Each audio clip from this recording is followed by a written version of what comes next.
Eso, perfecto. Buenas tardes, abogado. Compañeros, buenas tardes. Somos del grupo número 8. Los temas a tratar el día de hoy es la Asamblea General de las Naciones Unidas y la Carta.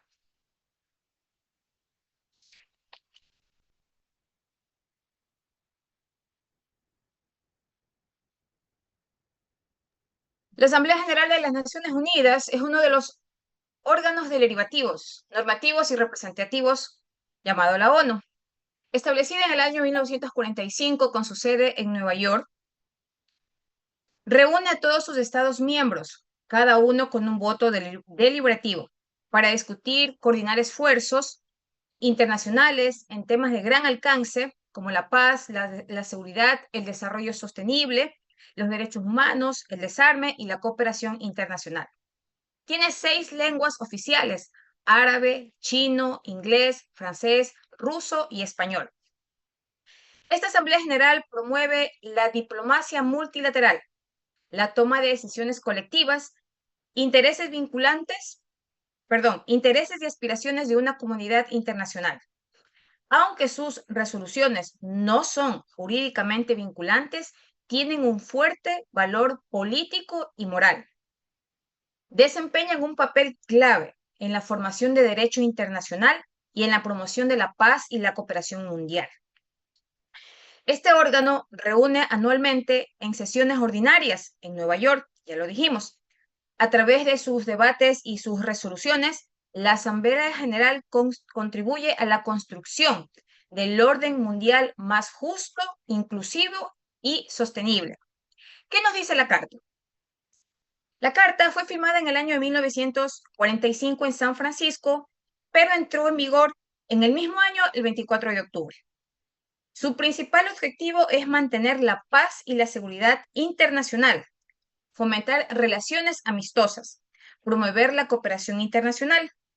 Esta carta no solamente constituye una base legal de funcionamiento, sino también representa un compromiso colectivo de todos sus Estados miembros, siendo referencia clave para la comunidad internacional en la promoción de un mundo más pacífico y justo. A continuación, mi compañero. Buenas tardes, abogado. Buenas tardes, compañeros. El tema a tratar es órganos principales de la ONU. La ONU no es solo una institución internacional, es un mecanismo que busca mantener el orden global. Sus 6 órganos principales cumplen roles distintos, pero complementarios. La Asamblea General es el espacio más democrático. Los 193 países tienen un voto igual, sin importar su poder. Aquí se debaten problemas globales, se aprueba el presupuesto y se eligen miembros del Consejo de Seguridad. Por ejemplo, en el 2022, la Asamblea General votó masivamente contra la invasión rusa a Ucrania. Segundo, Consejo de Seguridad. Es el guardia de la paz. Sus 15 miembros pueden imponer sanciones o autorizar misiones militares. Los 5 permanentes, Estados Unidos, Rusia, China, Francia y Reino Unido, tienen el poder de veto. Ejemplo, autorizó la misión en Haití para estabilizar la crisis de seguridad. La ECOSOC es la cara social y económica. Coordina con agencias como la OMS o la UNESCO para impulsar desarrollo sostenible y derechos humanos. Ejemplo, lideró la Agenda 2030 y los Objetivos de Desarrollo Sostenible. Cuarto, Consejo de Administración Fiduciaria. Supervisaba territorios en fideicomisos hasta que lograron independencia. Hoy casi no funciona, pero muestra que la ONU también cumple metas y cierra ciclos. Quinto, Corte Hasta ahí, un Internacional momento. de Justicia. Hasta ahí. Muy bien. Hasta este momento, pues su compañero Miguel Ángel nos ha proyectado pues cuáles son los órganos principales de las Naciones Unidas, Consejo de Seguridad, Asamblea. Está bien. La finalidad muy buena en la teoría, pero en la práctica sí vemos pues no ciertas distorsiones que se dan cuando Estados Unidos o Rusia actúan, que son en teoría las potencias mundiales, sin olvidarnos de China como tal. No es como en el derecho interno. ¿Qué pasa aquí en el país? Puede ser presidente de la República, puede ser algún diplomático, puede ser algún político, pero al fin y al cabo vas a estar sometido a la Dice, justicia. dígame. Continúe, Miguel. Gracias, mi amigo docente. Quinto, Corte Internacional de Justicia. Es el juez global, resuelve disputas entre estados basándose en el derecho internacional. Ejemplo, en el 2022 dictó medidas contra Rusia por la guerra en Ucrania. Sexto, Secretaría. Es la columna vertebral, ejecuta decisiones, organiza misiones y da voz a la ONU mediante secretario general. Ejemplo, Antonio Guterres, media en conflictos y alerta sobre los cambios climáticos. La siguiente diapositiva, por favor. La Asamblea General de Naciones Unidas es como el Parlamento Mundial. Participan los 193 países, como le dije anteriormente, y cada uno tiene un voto. Sus funciones, artículos del 10 al 22 de la Carta, incluyen debatir temas globales, aprobar presupuestos y elegir a miembros del Consejo de Seguridad. La ONU funciona como un engranaje, como órganos. Cada órgano cumple un papel distinto, pero todos juntos garantizan que haya diálogo, justicia y cooperación global. En síntesis, podemos decir que la ONU no es perfecta, pero es el único espacio donde todos los países grandes y pequeños tienen una silla. Entender sus órganos es comprender cómo se intenta mantener la paz mundial y afrontar problemas comunes como guerra, pobreza o pandemia. Tenemos un ejemplo. Cuando surge una crisis, la Asamblea la debate, el Consejo de Seguridad decide medidas, la Secretaria organiza la misión y la ECOSOC trabaja la reconstrucción social y económica. Esa es toda mi participación, mi docente. A continuación, mi compañera Shirley continúa con la exposición.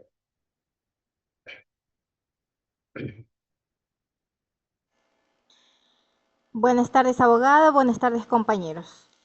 Funciones y poderes de la Asamblea General de la ONU. La clave general de la ONU tiene funciones y poderes claves que la convierte en el principal órgano liberativo y representativo de la organización.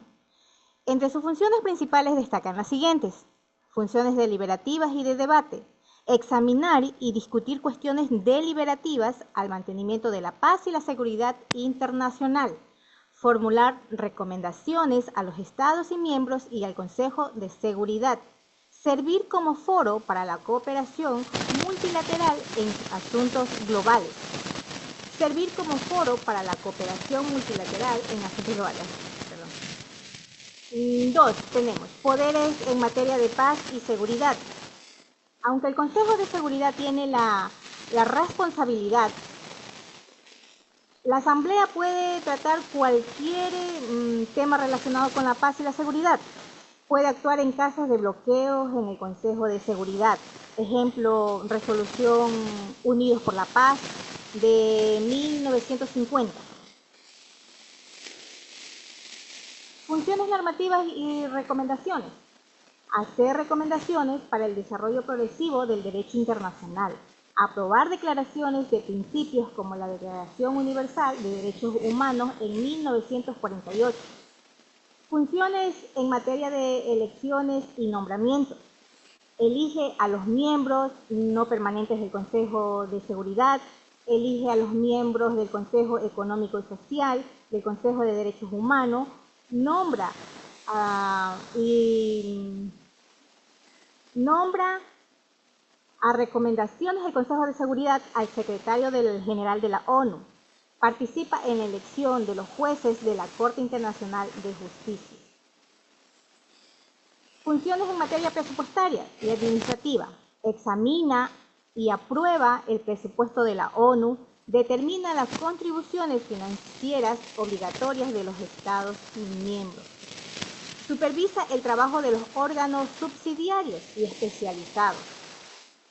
Funciones en materia de desarrollo y cooperación internacional. Promover la cooperación en asuntos económicos, sociales, culturales, educativos y humanitarios.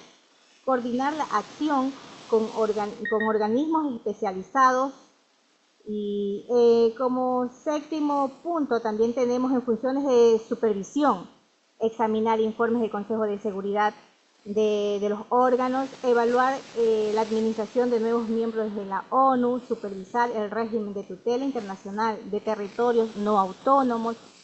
Estas funciones y poderes están establecidas en las Cartas de las Naciones Unidas, especialmente en los artículos 9 a 12, y son clave para el mantenimiento de las relaciones internacionales pacíficas y cooperación global.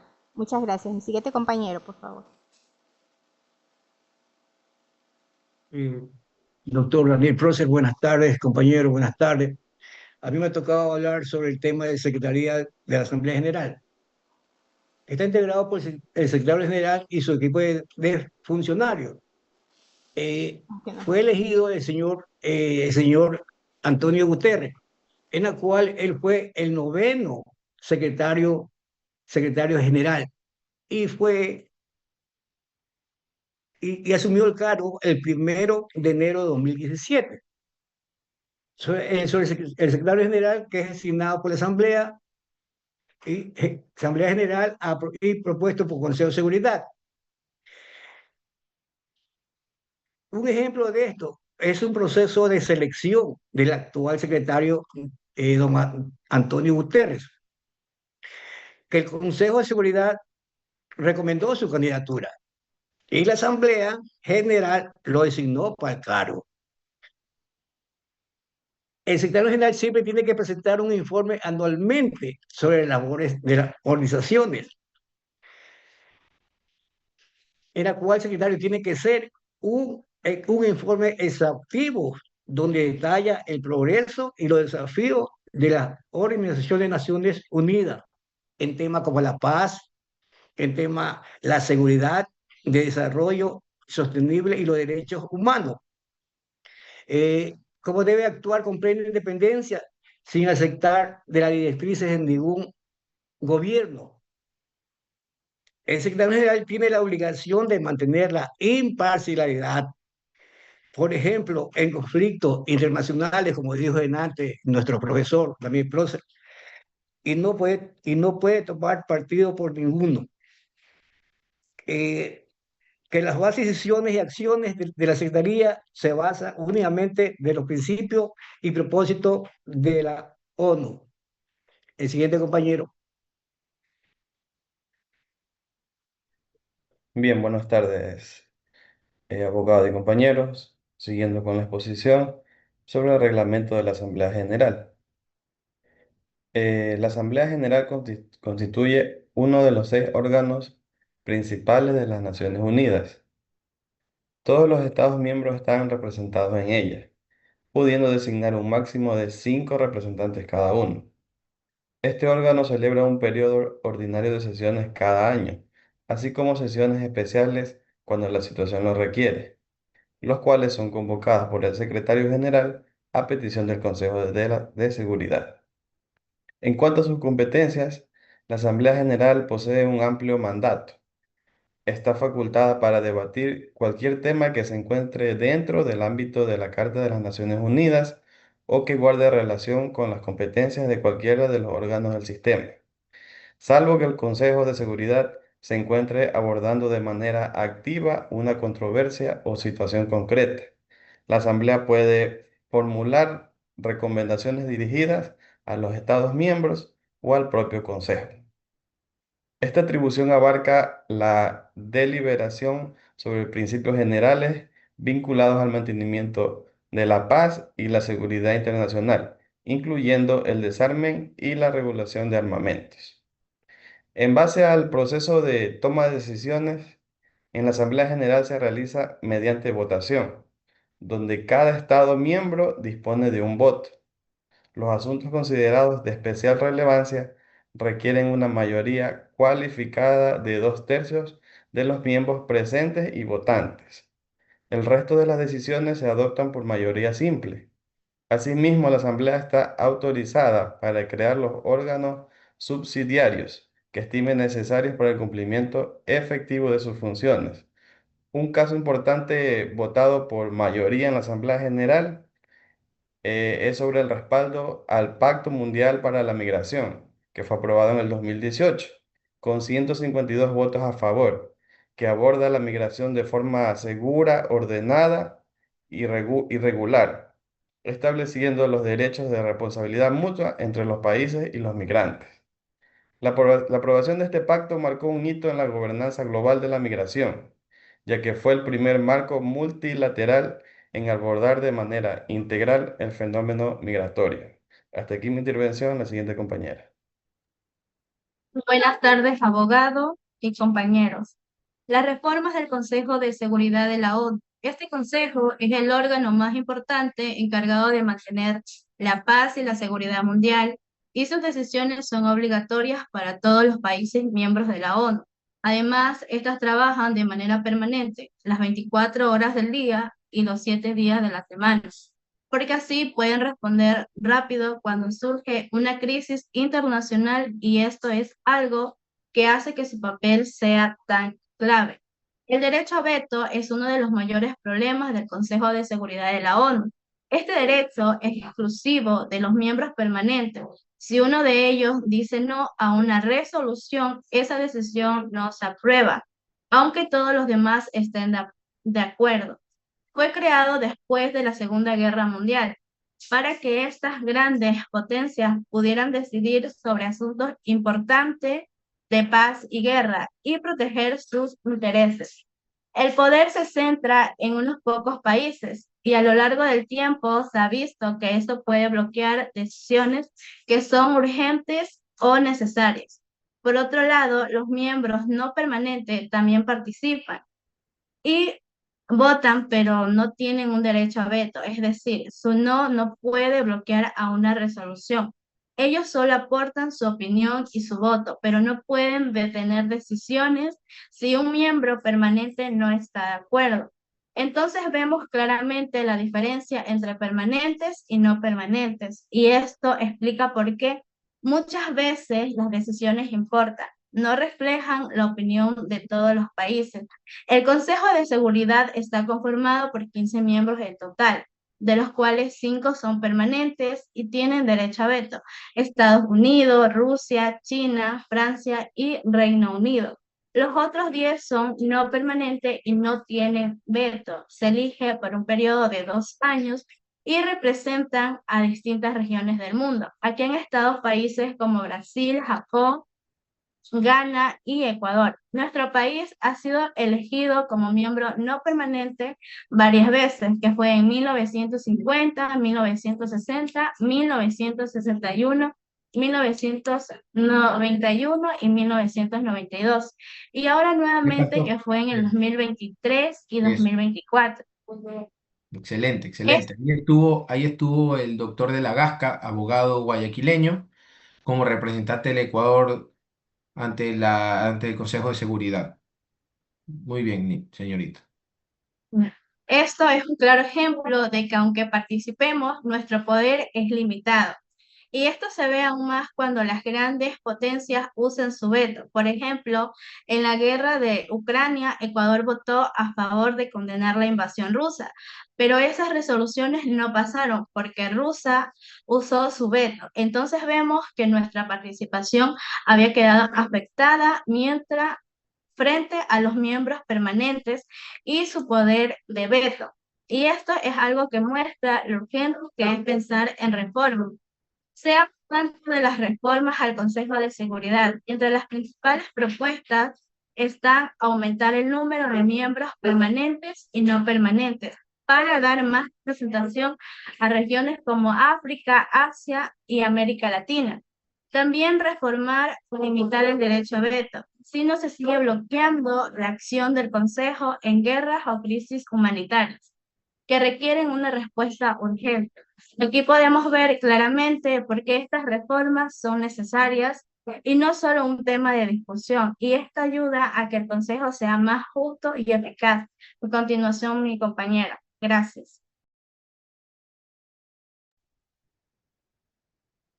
Muy buenas tardes.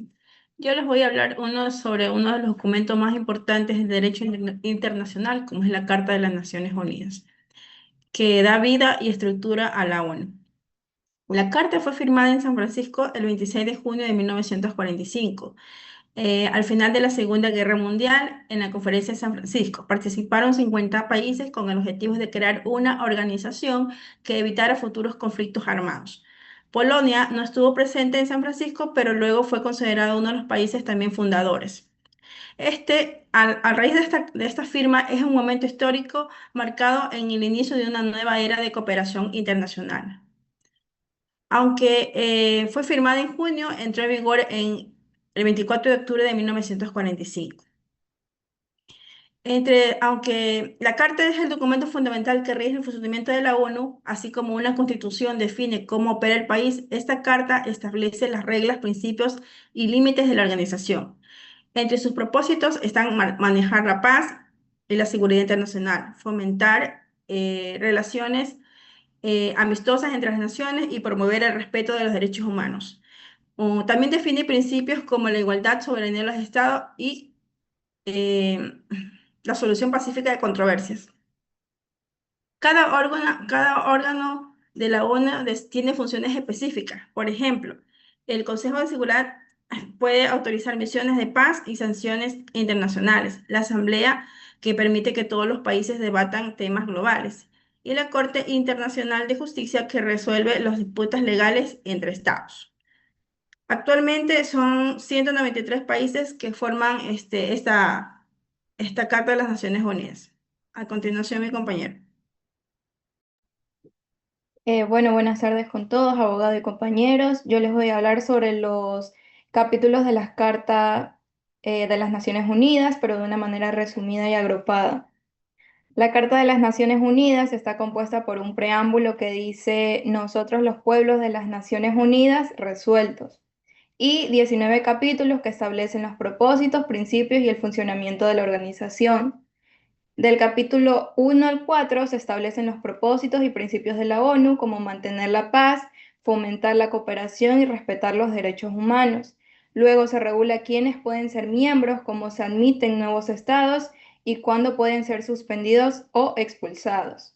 Se mencionan los órganos principales de la ONU y se detalla el funcionamiento de la Asamblea General, su composición, funciones, poderes, su derecho al voto y su procedimiento.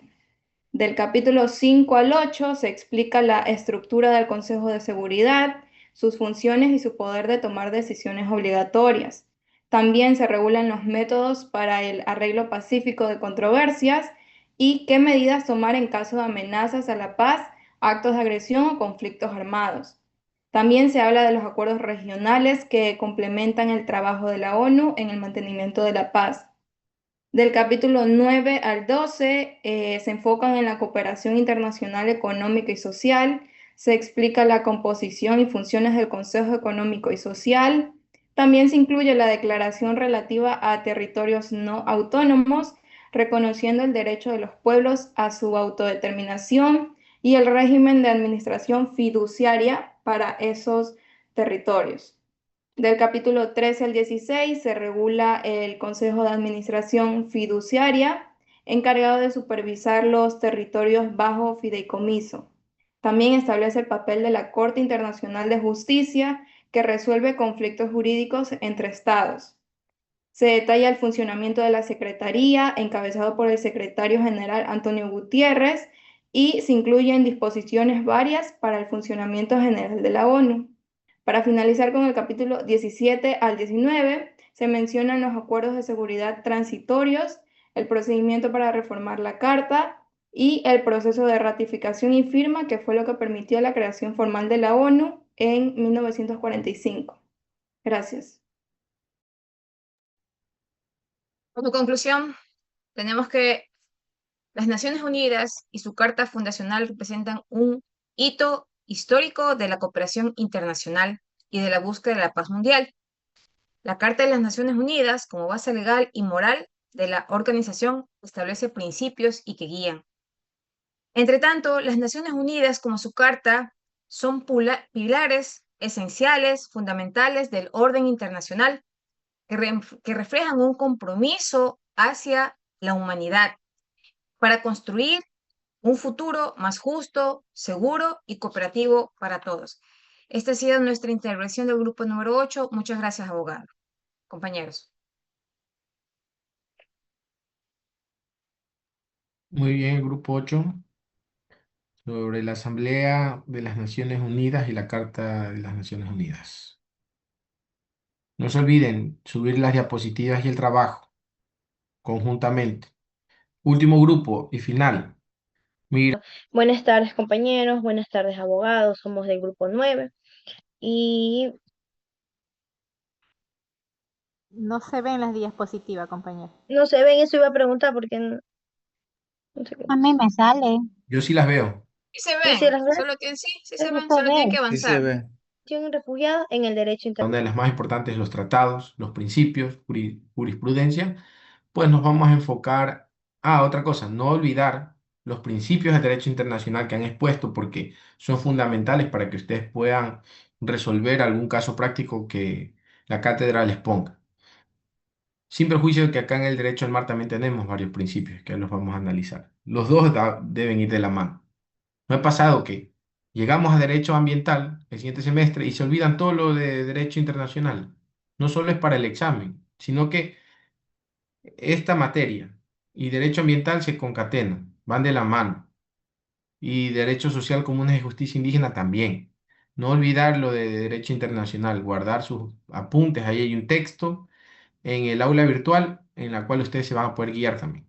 Pero no olvidarse de estos principios. Muy bien, vamos a abarcar ahora sí, pues, nuestra parte sobre el derecho del mar, nociones principales.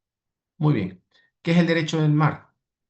El derecho del mar es una rama, pues, del derecho público internacional que regula los espacios marítimos. ¿Como cuáles? Los que están aquí en su ámbito de aplicación. Regula los espacios marítimos y las actividades que se desarrollan en ellos, estableciendo los derechos y los deberes de los estados. Por lo tanto, un rol principal en el derecho del mar es el estado que tiene que regular los espacios marinos. ¿Qué espacios marinos? El mar territorial que está aquí, la zona contigua, la zona económica exclusiva y la plataforma continental y alta mar. Entonces, donde dice ámbito de aplicación, van a encontrar cómo están subdivididos los mares, sin perjuicio que ya deberían tener descargada la Convemar para que este fin de semana revisen cada uno de los espacios marinos. El enfoque principal se centra en la jurisdicción de los estados sobre los espacios marinos. Ustedes sí o sí van a tener que memorizar los principios del derecho internacional y los espacios marinos, como el mar territorial, la zona contigua, zona económica exclusiva y plataforma continental. Lilibet, Profesor, mil disculpas que le tenga que interrumpir. ya. ¿Cómo están subdivididos los mares? Me confirma si ven las diapositivas. Sí, sí se ven, abogado. Ya. Sí se ¿Cómo ven, están abogado. Sí, subdivididos sí los se ven, mares? abogado. Como mar territorial, zona contigua, zona económica exclusiva, plataforma continental y alta mar no les puse, pero alta mar también. Por lo tanto, ¿qué es lo que ustedes deben tener presente en esta materia de derecho del mar? Estas zonas marítimas. ¿Por qué? Cada una tiene derechos, ya lo vamos a ver. Pero bueno, ya vimos que el derecho del mar regula estos espacios marinos, sin perjuicio de que ¿quiénes van a navegar por estos espacios marinos?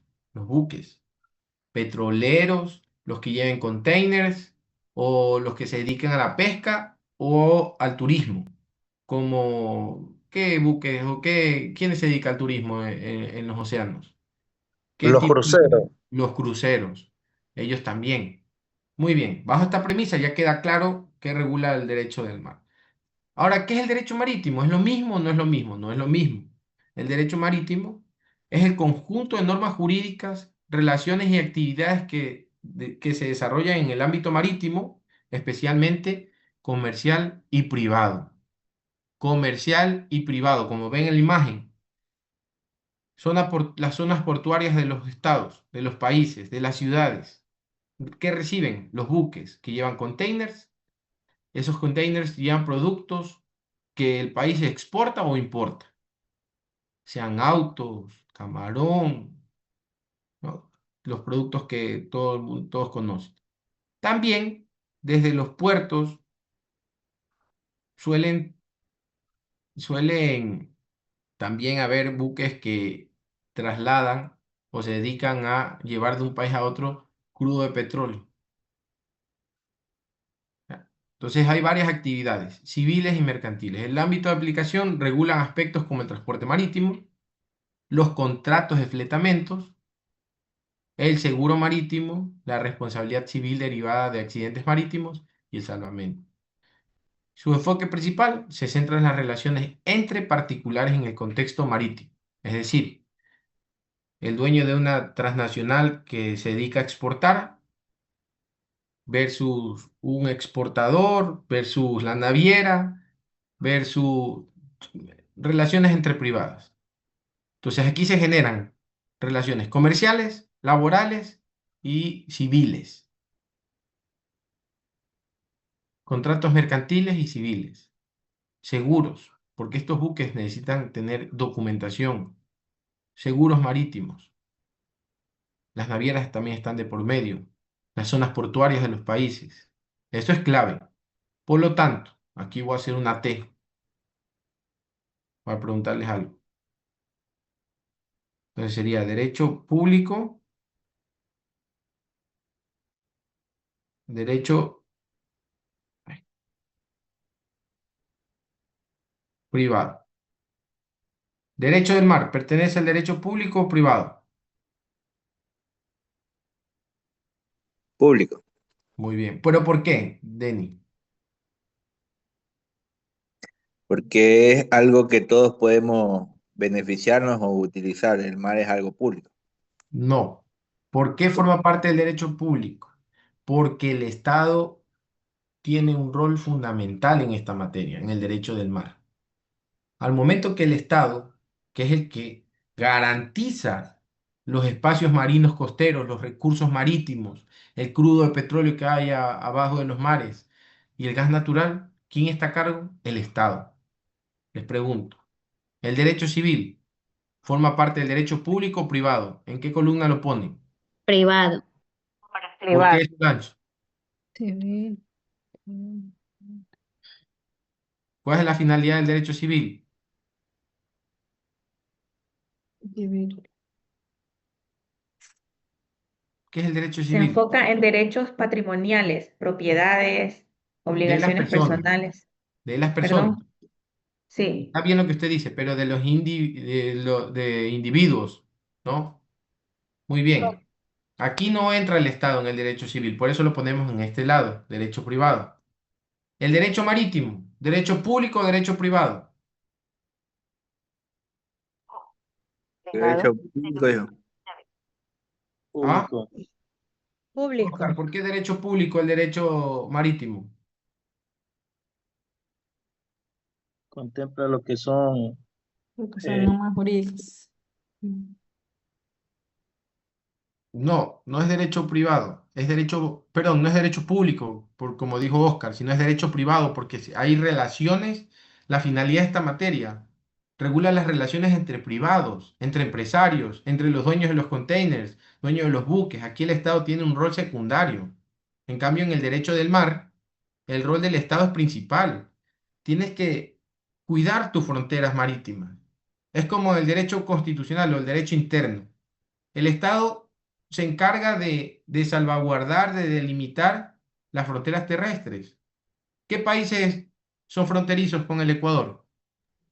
Perú, Colombia y Perú. Colombia. Perú, ¿En qué se carga el Estado Perú, ecuatoriano? Colombia. Delimitar nuestro país, Ecuador versus Colombia versus Perú. Hay un CEVAP, hay un control aduanero donde nosotros informamos cuando salimos, cuando ingresamos, cuando ingresan los hermanos peruanos o los extranjeros por nuestras fronteras. Hay un control.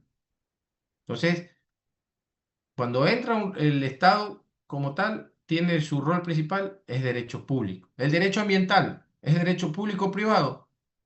Público, porque el Estado tiene un rol fundamental. Si encuentro un yacimiento de petróleo en mi patio, ¿de quién es? ¿Mío o del Estado? Del Estado. Si Del encuentro Estado. oro dentro de mi patio, es del Estado totalmente. ¿Por qué? Porque el artículo 408 de la Constitución te dice que las playas, ¿de quién son? Del Estado, están a cargo de. Entonces, por lo tanto, los recursos están a cargo del Estado, esos recursos no renovables. En el derecho ambiental, igual, el Estado es garante subsidiario de todas las actividades peligrosas que tengan que ver con el ambiente. Ahí es derecho público. Derecho penal, derecho público o privado, Público. Público. porque el Estado también tiene un rol principal. O sea que Cuando, cuando el Estado interviene es un derecho público. claro, cuando solo es las Todo lo que personas intervenga. claro, cuando las personas son solo los actores principales, derecho privado. El derecho mercantil, derecho privado. Derecho civil, derecho privado. Derecho marítimo, derecho privado. Derecho penal, no. ¿Por qué? Porque cuando a una persona, ejemplo, hay una muerte de por medio, hay un robo de por medio, yo voy a fiscalía, interpongo las acciones necesarias y de ahí la fiscalía inicia la acción penal correspondiente. Y hay ocasiones que hay personas que desisten de la acción, pero la fiscalía de oficio también actúa. Y la fiscalía es parte del Estado. 100% el derecho penal, derecho público. Entonces, en el espectro general, van a haber materias, ramas del derecho que son parte del derecho público, otras que son parte del derecho privado. Ya tenemos identificado el derecho marítimo y el derecho del mar. Eso puede ser una pregunta del examen. Entonces, si ustedes saben la definición, concepto del derecho marítimo, que dice, el derecho marítimo es el conjunto de normas jurídicas que regulan las relaciones y actividades que se desarrollan en el ámbito marítimo, especialmente de carácter comercial y privado. Por ahí el Estado tendrá su rol cuando da una concesión a una transnacional para que opere el puerto, sea de Guayaquil, el de Pozorja, porque el Estado no puede hacer todo. Da la concesión, es un privado que tiene relaciones con personas individuales. En cambio, en el derecho del mar, el rol del Estado es 100%. Muy bien. Bajo esa premisa, vamos a continuar. Ya tenemos delimitado derecho del mar y derecho marítimo. Diferencias en el derecho del mar, rama del derecho internacional público. Derecho marítimo, rama del derecho privado. El derecho del mar regula las relaciones entre los estados respecto de los espacios marítimos. No, que las Islas Galápagos son mías, dice Perú. Ecuador dice, no, mira, esta línea perpendicular y la demarcación que está en la Conmemar establece que es mía. No, es que hay un conflicto entre la zona económica exclusiva ecuatoriana y peruana. Vamos ante la Corte, ya sabemos que es relaciones entre los estados. Ya vamos a analizar algo que es más importante. Su fuente principal, en cambio, el derecho marítimo es un conjunto de normas del derecho privado que regulan las actividades comerciales en el mar. Ya les dije, fletamento, seguro, todo. En cambio, el derecho del mar, su principal fuente principal, ¿cuál es la fuente principal del derecho del mar? La CONVEMAR, que es la Convención de las Naciones Unidas sobre el Derecho del Mar. Yo les pregunto a ustedes, que deberían saberlo, ¿cuál es la primera fuente del derecho internacional?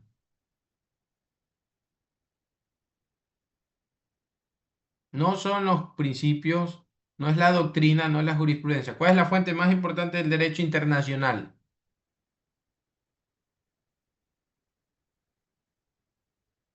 Les dije, deben tener en cuenta los conocimientos impartidos de derecho internacional. Vimos el panorama general del derecho internacional. La primera fuente del derecho internacional, Tratados internacionales, abogado. tratados internacionales, Ángel Vivero. Muy bien. En este caso, ¿qué comprenden los tratados internacionales? ¿Qué entendemos como tratados? Los convenios, protocolos, acuerdos, convenciones, declaraciones. Todo eso es tratado. Entonces, ¿cuál es la fuente principal del derecho del mar? Una convención, denominada como la Convención de las Naciones Unidas sobre el Derecho del Mar. ¿Qué van a encontrar ustedes en la CONVEMAR? En resumen, ¿qué derecho se tiene sobre el Ecuador sobre el mar territorial? ¿Qué derecho tiene el Ecuador? Zona contigua. ¿Qué derecho tiene el Ecuador respecto a la zona económica exclusiva, plataforma continental y el alta mar? Te dice qué derechos tiene, qué derechos tienen los otros países. Muy bien, esa es la fuente principal. Ahora sí entienden por qué era importante revisar las fuentes del derecho internacional.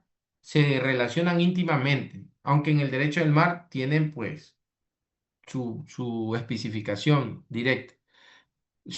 En cambio, en el derecho marítimo, sus fuentes incluyen legislaciones nacionales, convenios internacionales específicos y costumbre mercantil marítima. En cambio, el derecho del mar regula la delimitación de los espacios marítimos. El mar, cómo está subdividido. Acá en nuestro país, las fronteras terrestres es facilito de delimitar. O sea, por lo menos son tangibles. En el mar es un poco complicado, pero esta materia sirve para que se pueda visualizar, pueda palpar. El derecho marítimo regula las relaciones entre particulares como contratos de transporte, seguros marítimos, responsabilidad civil. Vamos, la fuente es el derecho del derecho del mar. La primera fuente, tratados internacionales. ¿Pero qué tratado? La Convención de las Naciones Unidas sobre el Derecho del Mar, que fue ratificada en 1982. Es la principal fuente codificada de esta materia. En cambio, en el derecho internacional te lo dicen de manera general. Te dicen tratados internacionales nada más. ¿Cuáles? Todos los que hayan en el... Acá ya es específico porque estamos hablando ya de una materia de especialidad prácticamente, ya una específica, no general. El convenio este de las Naciones Unidas, la Convemar, habla específicamente de los mares. Principios generales del derecho. ¿Qué principios? Los que están en la ley de navegación, que también ahí se las cargué en la plataforma desde el primer día. La ley de navegación en su artículo 4 tiene 10 principios. Libertad de los mares.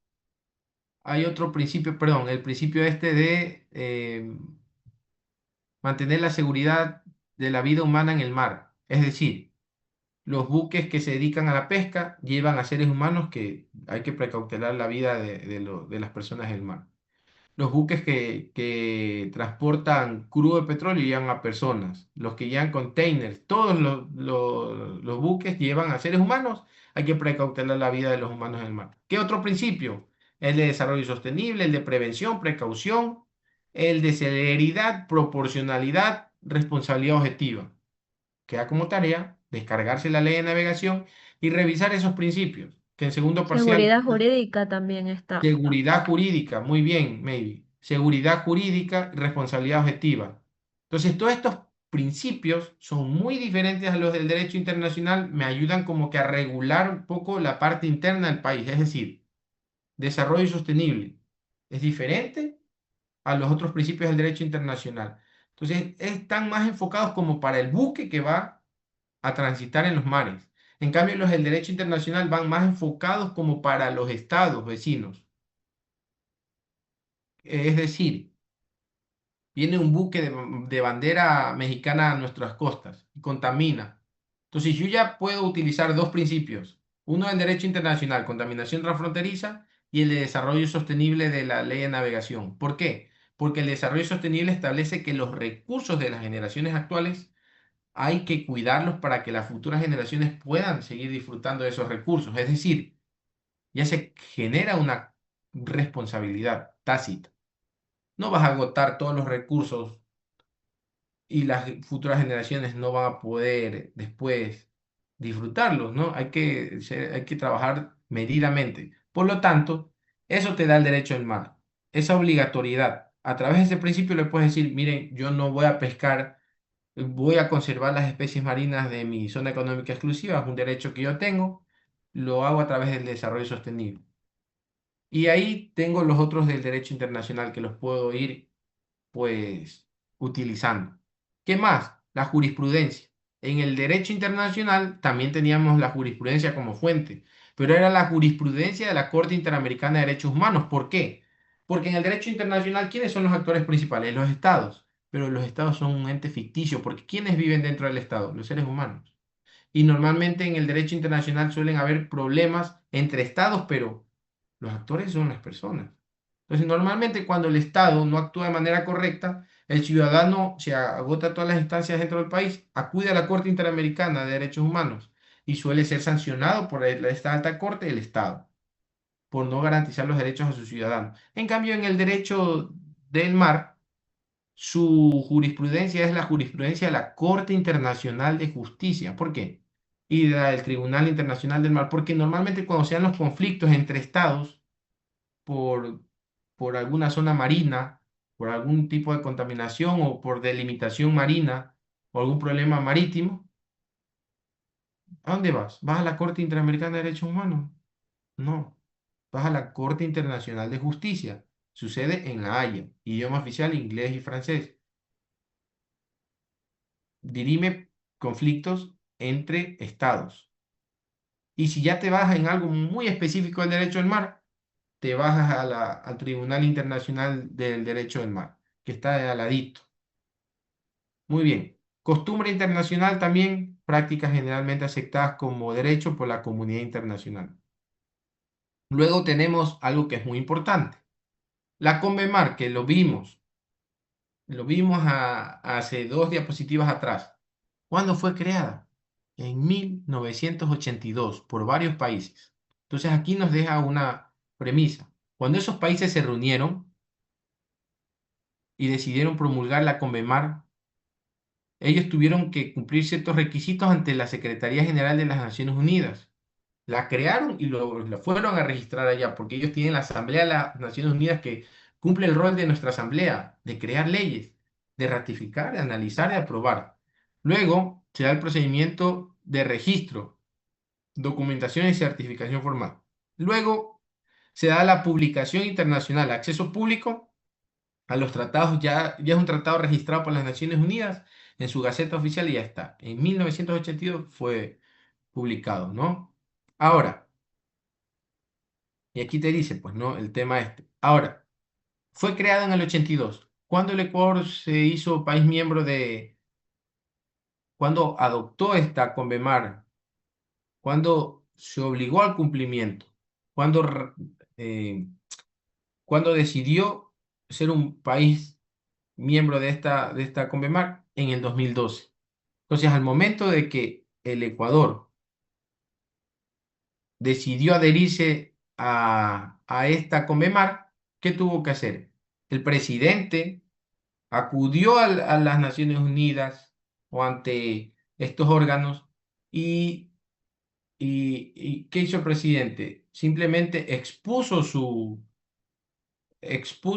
voluntad de querer formar parte de la CONVEMAR, pero tiene que pasar por un proceso. La Asamblea Ecuatoriana tiene que revisar y luego la Asamblea Ecuatoriana, el poder legislativo, te autoriza, te revisa y establece si es constitucional o no. Si no hay un consenso, pasará por la Corte Constitucional y luego la Corte te aprobará. Una vez que te aprueba el Ejecutivo, ya se firma presidencial del instrumento, o sea, ya el presidente ya firma, ya se va a depositar esa ratificación porque ya como Estado te estás obligando a cumplir las directrices que están en la CONVEMAR, porque pasamos de tener 200 millas de mar a 12 millas de mar territorial. O sea, eso quiere decir que nos acogimos a esas disposiciones nuevas de ese instrumento internacional. Muy bien. Y por consiguiente,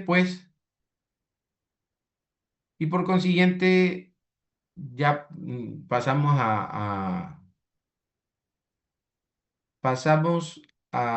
Estado ecuatoriano simplemente pasó a acogerse a las disposiciones que están establecidas en la CONVEMAR. Entonces, si ustedes revisan la CONVEMAR que está en las Naciones Unidas versus la que está acá en nuestro registro oficial, en nuestra Gaceta, los artículos dicen lo mismo. La diferencia es en la parte introductoria. Acá te dice cuál fue el proceso que pasó el Ecuador, revisión de la Asamblea, Corte Constitucional, aprobación por el Ejecutivo también y Legislativo, luego se llevó eso a las Naciones Unidas. Punto. Y se publicó en el registro oficial, está aprobado. Siempre debe haber un control en función del principio de buena fe de los estados. Y bueno, tenemos estos principios y convenios del derecho del mar, tenemos libertad de los mares. Este principio a mí me establece o me da la potestad de que haya el tema este de un precepto del derecho del mar, que es el derecho de paso inocente, que lo tienen todos los estados. Todos los estados pueden navegar libremente, pero hay reglas que cumplir. No es lo mismo navegar libremente por la zona económica exclusiva por alta mar que el mar territorial. Eso voy a explicarles aquí en clase. Dominio de la humanidad. Los fondos marinos y oceánicos, más allá de la jurisdicción nacional, son patrimonio de la humanidad. Miren, dominio de la humanidad es otro principio. Dice, los fondos marinos y oceánicos, más allá de la jurisdicción nacional. ¿Qué comprende la jurisdicción nacional? El mar territorial. Es que hay una subdivisión, pues, ¿no? Que vimos en nosotros acá. ¿Qué comprende la jurisdicción nacional? Ya les muestro. En la primera diapositiva yo les dije, ojo con esto. ¿Cómo están subdivididos los mares? Miren, igual ya les voy a pasar esta diapositiva. En mar territorial, que comprende 12 millas. Zona contigua, 12 millas más. Zona económica exclusiva, hasta 200 millas. Plataforma continental, de esas 200, 150 más. Entonces, ¿qué comprende lo que les decía allá, soberanía nacional? Esto nomás, lo que va a demarcar con rojo. Esto. Esto comprende soberanía nacional. El mar territorial, donde tenemos 12 millas. Por lo tanto, si nos remitimos a la última diapositiva y leemos textualmente esto que es muy interesante y deben tener presente, no como no se acordaba en la primera fuente del derecho internacional, esto, los fondos marinos y oceánicos, dice dominio de la humanidad. Los fondos marinos y oceánicos, más allá de la jurisdicción nacional, son patrimonio común de la humanidad. O sea, la Conmemar establece qué es jurisdicción nacional, hasta dónde comprende la jurisdicción nacional, hasta el mar territorial, hasta, hasta hasta la zona económica exclusiva. A partir de ahí ya eres libre, digamos, como estado, claro, estamos hablando de Ecuador como otro estado. Después de la zona económica exclusiva, tú puedes, perdón, en alta mar, tú puedes pescar lo que tú quieras, las especies que quieras y hacer las actividades que tú desees. ¿Por qué? Por este principio, dominio de la humanidad. Entonces hay que determinar qué es jurisdicción nacional, hasta dónde comprende la jurisdicción nacional. Ya lo vamos a analizar paso a paso en las otras diapositivas. Desarrollo sostenible era lo que les decía, que es un principio que sirve como herramienta al Estado para conservar los recursos marinos costeros. Y el de no regresión, eso lo vamos a ver en derecho ambiental, insta que la normativa o el derecho que ha sido alcanzado no vaya hacia atrás. Muy bien. Y ahora vamos a la otra diapositiva. Déjenme borrar esto aquí.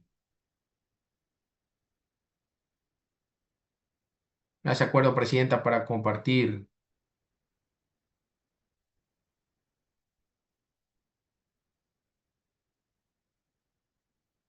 las diapositivas? Muy bien. Miren, la Conmemar y las áreas marinas. La primera zona, el mar territorial. ¿Sí pueden ver? ¿Estoy compartiendo o no? Sí, abogado. Sí, abogado. profesor, sí se ve. Ya, miren, ¿qué comprende el mar territorial? La franja adyacente a la costa. Se extiende hasta un máximo de 200 millas, de 12 millas, perdón. Es decir, playa de Chipipe. De la playa de Chipipe sumen 12 millas. En kilómetros creo que es un poquito más, un poquito menos.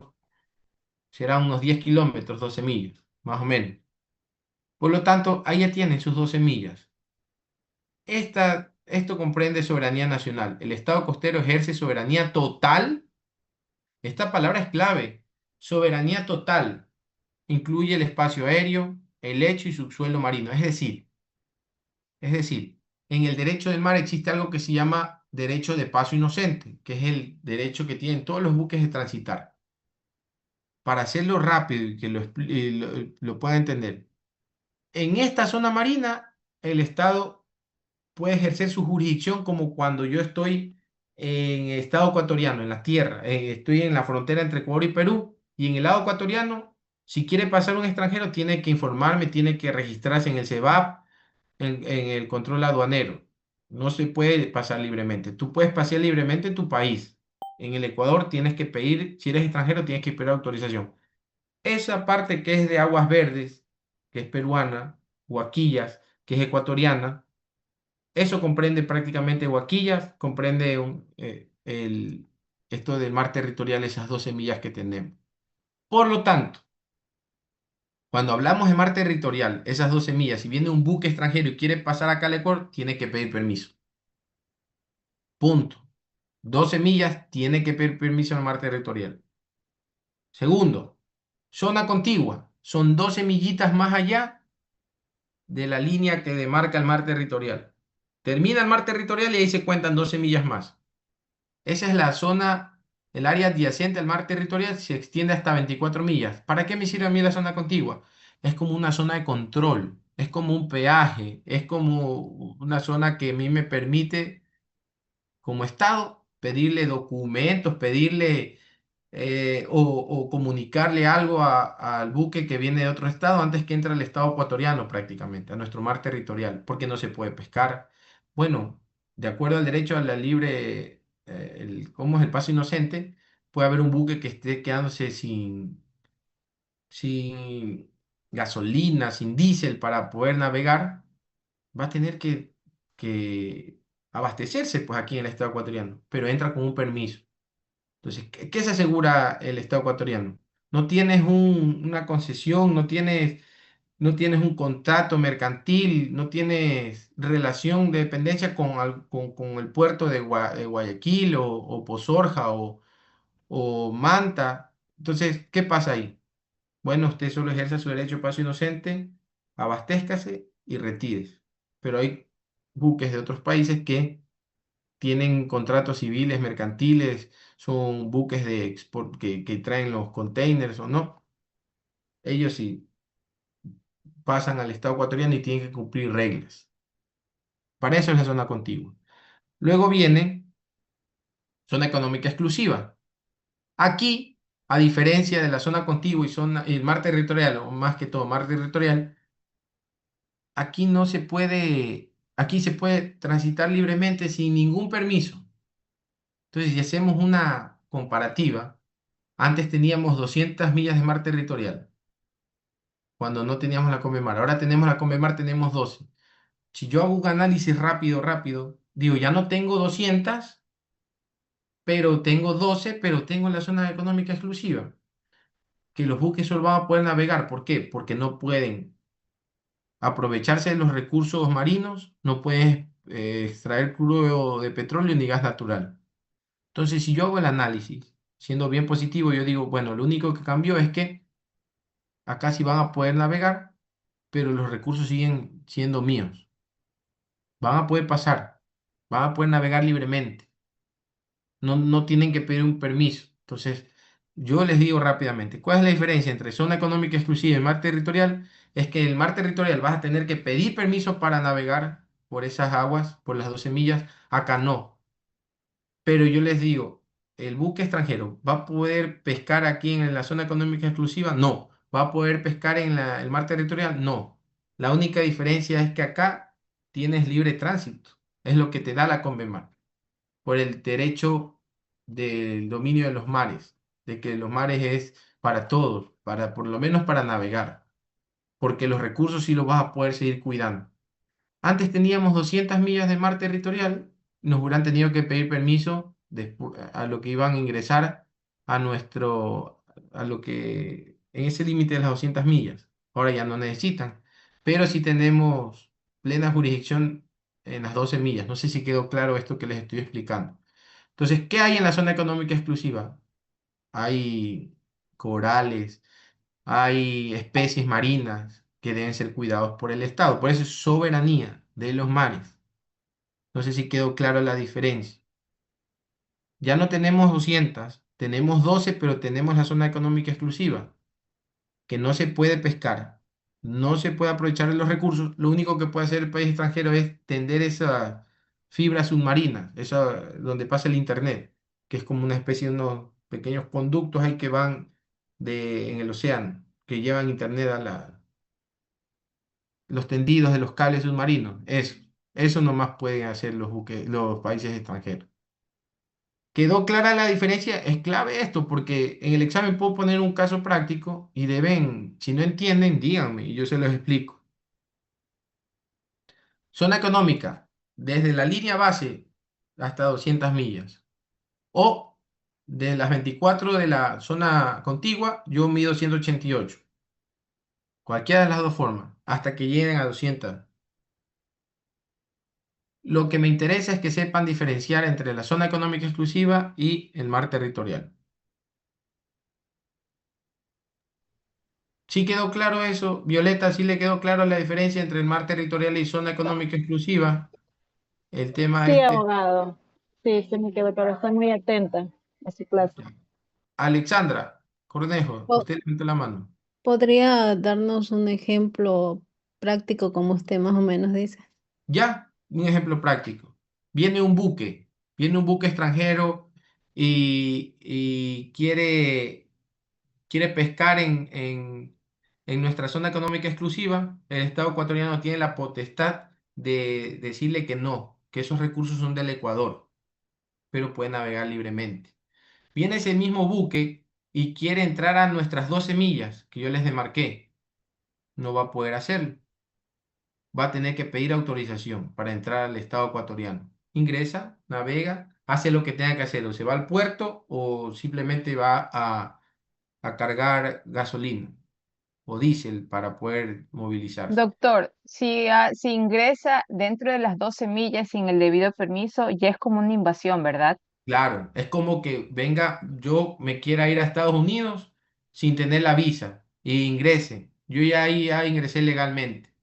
Entonces, ahora van a entender un poquito más por qué a mí me había llamado la atención las diapositivas del grupo de soberanía que yo les había pedido, porque aquí ustedes van a poder ver, mar territorial solo tenemos 12 millas, zona contigua 24, zona económica exclusiva hasta 200, plataforma continental hasta 200 y eventualmente hasta 350, o sea, de las 200 que llegas a la zona económica exclusiva, le suma 150 más, que es el ejemplo del Estado ecuatoriano. Por lo Doctor, tanto, una pregunta. dígame. Mar territorial, usted dice 12 millas. Y Sí, aquí mire, viene la zona contigua 24 millas después de las 12 o 12 más 12. 12 más 12, es decir, mire, y usted aquí demarca, ¿no? Esta es la playa, digamos, ejemplo, Chipipe. De aquí yo demarco 12. Y luego la Convemar me dice que la zona contigua hasta 24. Sumo desde aquí o desde aquí. Desde aquí, 12 más. Luego que estoy en las 24, viene un buque. Quiere navegar por aquí, puede hacerlo, pero horizontalmente. Pero si ya quiere entrar a nuestro mar territorial, va a tener que pedir un permiso. Las autoridades ecuatorianas, digamos que viene un buque que es a propulsión nuclear. El Estado ecuatoriano le puede decir, ¿sabe qué? Tienes el derecho de admisión de decir, usted no puede entrar a nuestro mar territorial porque es un buque de alta peligrosidad. Le llega a pasar algo a ese buque, no hay Dios que nos salve. Muy bien. Entonces, tenemos esta situación. Para entrar aquí, el Estado puede reservarse el derecho a admisión, como cuando van a una discoteca o van a algún lugar, un hotel de 5 estrellas. Si en la puerta te dicen que no puedes entrar, no puedes entrar. Es decir, ustedes cuando se vayan a graduar, van a ir a la plaza cívica, pero si uno de los que va a recibir el título va en pantaloneta, la universidad se puede reservar el derecho de admisión, decirle, ¿sabe qué? Usted no está vestido de acuerdo a la etiqueta, al evento que está. Muy bien. Acá puedes hacerlo navegar libremente, sin pedir permiso. Entonces, de aquí, ¿yo cómo cuento la zona económica exclusiva? O la cuento desde la línea base hasta acá 200 millas o desde las 24, 188, que si sumamos prácticamente es lo mismo. Entonces, desde aquí que ya es el límite de la zona contigua, yo tengo 188 millas de zona económica exclusiva. Aquí yo puedo como buque extranjero navegar, llevar lo que yo desee. En cambio, los ecuatorianos podemos aquí pescar, hacer investigación científica, todo en esta zona económica exclusiva. Nosotros ecuatorianos tenemos plenos derechos. Los extranjeros solo tienen derecho de navegación, nada más. En cambio acá ya es otra cosa, pues no, ya en el mar territorial ya dijimos. ¿Hasta ahí está claro? Entonces tenemos estas tres zonas que para mí son fundamentales. ¿Y cómo yo mido la plataforma continental? De aquí yo le mido 150 más, llego a 350, que es el caso del estado ecuatoriano. Acá, ¿qué tenemos? Normalmente aquí es donde hay crudo de petróleo y gas natural. ¿Quién tiene derecho primordial sobre el gas natural y crudo de petróleo? El Ecuador. Los otros países no. Al menos que el Ecuador les dé una concesión. ¿Qué pasa con los estados como Bolivia, que no tienen mares? El Estado le puede dar una concesión del excedente que tenga de pescados, de especies marinas. Le puede dar una concesión. Depende del Estado. Entonces aquí los buques también van a poder navegar libremente, pero no van a poder aprovecharse esos recursos. Aquí que ya viene el alta mar, que lo voy a marcar con rojo, aquí ya los buques pueden hacer lo que quieran, que es alta mar. Así Y está. ese alta mar, abogado, no le pertenece a ningún país. Y ahí viene el tema dominio de la humanidad. Eso es de todos, de todos. Entonces, si ustedes hacen el análisis, antes de que nosotros tengamos la Comemar teníamos 200 millas. Hasta aquí teníamos lo que estoy marcando de rojo, de mar territorial, que es la primera cuadrito. ¿Qué ha cambiado? Yo pienso que no ha cambiado casi nada porque seguimos teniendo los derechos totales de los recursos marinos y de los recursos no renovables, como el crudo y el gas natural.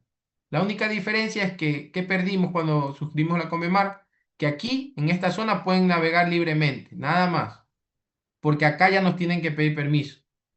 Entonces ya va a depender, yo les voy a mandar algún momento una actividad. Usted determina que nos fue positivo, negativo, es inconstitucional o constitucional haber suscrito la Comema. Ya depende de ustedes cómo hagan el análisis. De que tenemos derechos sobre las especies marinas, sí. Tenemos derechos sobre los recursos no renovables como el gas natural y petróleo, sí. La diferencia es que en estas 188 millas ya pueden navegar libremente. Es la única diferencia. Antes teníamos 200, acá nos tenían que pedir super permiso aquí y nosotros autorizar o no. Ya lo explicaré, lo profundizaré en la próxima clase. Es por eso que me llamó mucho la atención este cuadrito de sus compañeras que pusieron. Está un poco didáctico, más didáctico que mis diapositivas. Estaban muy frívolas.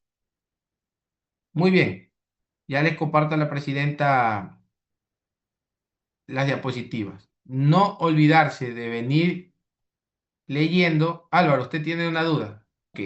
Mexicano, entra al mar territorial sin pedir autorización, ¿actúa de manera correcta o no? Correcta, es Incorrecta. invasión. Correcta. Invasión. Correcta. Que navegó por la zona económica exclusiva sin pedir permiso y, y causó y hubo un derrame de petróleo, ¿qué consecuencias hay? O delimite o establezca en qué zona es. Ya, ese tipo de preguntas yo puedo hacer. Por eso es importante que ustedes vengan leyendo los artículos de la Convemar, que ahí están, en orden están. Comienzan mar territorial, zona económica, zona contigua, zona económica exclusiva y plataforma continental. Y la próxima semana, pues, quizás tengamos una lección. Vamos a tener una lección del primer parcial. ¿En qué va a ayudar esta lección del primer parcial? Para que ustedes tengan como, aparte del libro que tienen de Derecho del Mar, más el de Derecho Internacional, más las diapositivas que les he compartido, la lección va a ser como una especie de simulacro, que sí va a tener calificación. ¿Pero a qué me refiero con simulacro? Va a ser como, sí, un simulacro, algo parecido al examen, para que tengan ¿Para ustedes subir una idea. puntos? No, no es que va a subir puntos, sino que el que responde bien la lección parcial va a tener la nota que es sobre 10 de la lección, el que la haga mal no va a tener los puntos. Pero me refiero que, aparte de eso, esa lección les va a servir para que tengan ustedes como que un parámetro de cómo va a ser el examen. A eso me refiero.